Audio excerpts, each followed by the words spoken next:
Bueno, buena tarde. Vamos a hablar sobre las generalidades del tratamiento en el síndrome coronario, 10 claves que son importantes recordar y tener en cuenta. Primero, partimos del diagnóstico del síndrome coronario. ¿Cómo partimos del diagnóstico? Partimos de una impresión diagnóstica, un dolor torácico que está relacionado con la clínica.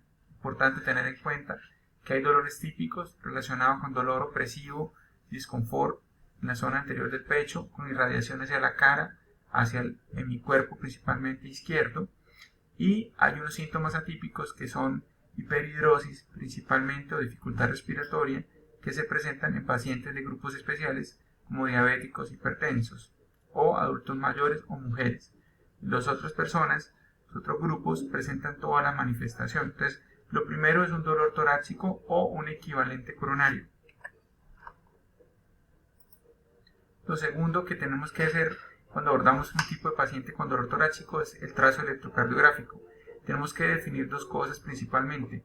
Si el paciente presenta una elevación del ST, consideramos que se llama un síndrome coronario con elevación del ST, o que tenga unas alteraciones que son sugestivas de tener elevación del ST, como son el bloqueo de rama izquierda, paciente con falla cardíaca, o que el paciente tenga una inestabilidad hemodinámica, o que tenga los criterios de Esgarbosa o de Barcelona positivos, que nos hablan que el paciente con bloqueo de rama izquierda tiene un evento coronario reciente. Si tenemos esto, de la conducta, obviamente toda la antiagregación, la anticoagulación, y adicionalmente realizar la desoclusión o el destapar el vaso, que se hace con arteriografía coronaria, con angioplastia stent o con trombolisis. La otra alternativa en el trazo electrocardiográfico es que el paciente tenga un infarto sin elevación del ST o con una elevación transitoria del ST. Tenemos diferentes cambios asociados a isquemias, alteraciones en las ondas T, inversión de la onda T o TET bifásicas. Y lo otro también relacionado es infranivel del ST.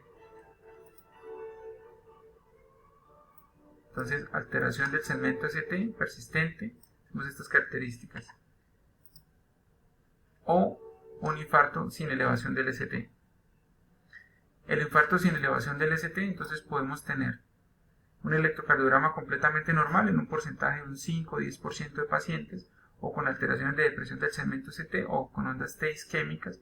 Lo clásico es el cambio de polaridad, es decir, cuando son las ondas T positivas pasan a ser negativos o lo contrario, o las T picudas o combinadas, o las T invertidas. Y en el caso de infarto sin elevación del ST, debemos realizar troponinas. Siempre se hacen dos troponinas, la troponina que se hace en el momento número 0 o en el momento inicial de la tensión, y la troponina que se hace, dependiendo si es ultrasensible, a las 3 horas, 4 horas, o si es una troponina normal, hacia las 6, 8 horas. Si la troponina es positiva, se confirma el evento coronario; si es negativa, se descarta el evento coronario. Entonces, si tenemos un paciente con una manifestación clínica de dolor torácico con alteraciones electrocardiográficas, pero con troponinas negativas, tenemos un paciente con una angina inestable que posteriormente podría tener un evento coronario. Igual la angina inestable, tenemos que hacer la estratificación y evaluar si es paciente para llevar arteriografía coronaria y darle el manejo antiisquémico. Entonces, el síndrome coronario implica una constelación de signos y síntomas atribuibles a una isquemia aguda del miocardio. Entonces, como concepto importante, tenemos paciente con dolor torácico agudo, una elevación persistente, más de 20 minutos, una elevación del ST. Recordemos que para valorar el ST tenemos que evaluar las zonas contiguas. Entonces, por ejemplo, si evaluamos la parte inferior o la pared inferior, debemos evaluar D2, D3 y ABF. Si evaluamos la parte lateral de 1 a BL o de B1, B2, por ejemplo, parte sectal, tienen que estar comprometidos. Entonces, generalmente la elevación del ST refleja una oclusión coronaria aguda total. La mayoría de estos pacientes sufrirán, en último término, un infarto del miocardio con elevación del segmento ST. ¿Cuál es el objetivo importante? Lo resaltamos acá en rojo: es la reperfusión inmediata, que se debe realizar en menos de 2 horas, con angioplastia primaria, es decir, con introducción de un catéter para poder desobstruir la arteria, o un tratamiento fibrinolítico que lo podemos llamar trombolisis, que se puede realizar con estreptoquinasa, con alteplase o estreptoquinasa o RTPA.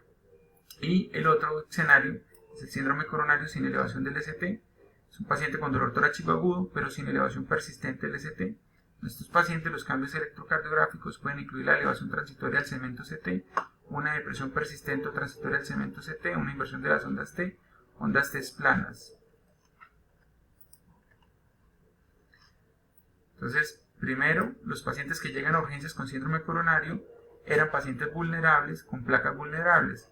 ¿Qué quiere decir esto?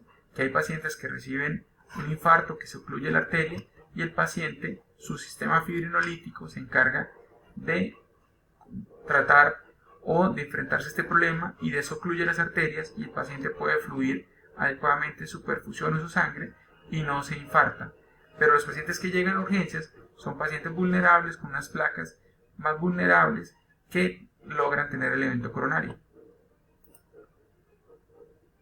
Entonces, tenemos acá una placa, la placa que está teniendo el evento coronario, ¿sí? Tenemos unos factores de riesgo importante, unos factores promotores como tal. Recordemos dislipidemia, enfermedad aterosclerótica, diabetes, enfermedad renal, artritis reumatoidea, lupus, son factores de riesgo importantes aterogénicos. 1 de cada 5 pacientes no tiene factores de riesgo aparentes. Está la homocisteína también. Segundo, es siempre establecer el riesgo isquémico y de sangrado. ¿Cómo establecemos el riesgo isquémico? Usamos dos scores, el principal, el que es más usado, más recomendado es el Grace. Cuando tenemos más de 140, nos encontramos en un riesgo elevado. Estos son los componentes del Grace, los antecedentes, la edad, antecedentes de falla cardíaca, evento coronario, los hallazgos al ingreso, los hallazgos durante el ingreso, estos exámenes, y de acuerdo a esto hay una puntuación y hay un delta, a partir de 140 aumenta la probabilidad de isquemia. Este es el otro, que es el TIMI, más conocido, más fácil de recordar, pero con menor valor predictivo positivo. Entonces tenemos estos factores de riesgos importantes y estos desenlaces que nos correlacionan con evento de mortalidad en 14 días. Y importante el CRUSEI que se hace para evento coronario sin elevación del ST, donde tenemos estos factores predictores, estos paraclínicos, si está hospitalizado o no, y con base en esto definimos si el paciente tiene riesgo de sangrado. ¿Para qué nos sirve esto? Para determinar la gastroprotección del paciente y para prever el evento que se pueda presentar, dado que el paciente con enfermedad coronaria pasa de no tener anticoagulación a tener anticoagulación, doble o triple antiagregación, y por ende puede sangrar. Tercero, así como componente importante, existen 3 grandes bloques de tratamiento. Entonces, el antitrombótico, los coadyuvantes de dolor, que pueden ser nitroglicerina, morfina, hipoxemia, que se usa el oxígeno, la gastroprotección con omeprazol, pantoprazol, y ya tercero, el evento de prevención secundaria, que es retirar las noxias crónicas que pueden aumentar la enfermedad coronaria. Esta es una tabla mostrando los antitrombóticos y los antiagregantes y anticoagulantes, cómo se eligen. Entonces, aspirina, generalmente damos una dosis de carga de 300, la parina no fraccionada puede ser fondoparinós o enoxaparina.